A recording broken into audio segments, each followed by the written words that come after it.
আমি সোনারগাঁ, মাধবপুর, হবিগঞ্জ, স্বাস্থ্যগঞ্জ এবং আমার এলাকাবাসীর পক্ষ থেকে ব্যারিস্টার সুমনের বোন হিসাবে আপনাদেরকে অনেক বেশি ধন্যবাদ, কৃতজ্ঞ চিত্তে স্মরণ করছি যে আপনারা আমার ভাইয়ের জন্য এত মিষ্টি মাথায় নিয়ে আপনারা আসছেন। আমরা সবসময় ওকে গালি দিতাম যে ও কেন এত সমাজ সেবা করে। আপনাদের এই খাম, এই শ্রম এখানে প্রমাণ করে ভালো কাজের জন্য অবশ্যই মানুষ আসে।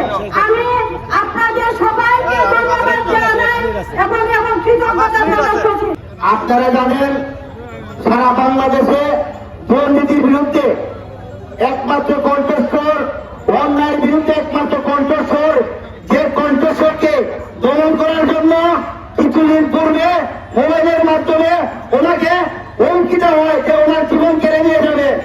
আজকে আপনারা বৈরী আবহাওয়া জোর তোমার উপেক্ষা করে সোনারঘাটবাসী যে ভালোবাসা প্রমাণ করেছেন, আমার বিশ্বাস উপরে আল্লাহ নিচে বাংলাদেশের মানুষ থাকতে ব্যারিস্টার সুমনের শরীরে এক ফুটা রক্ত ঝরবে না।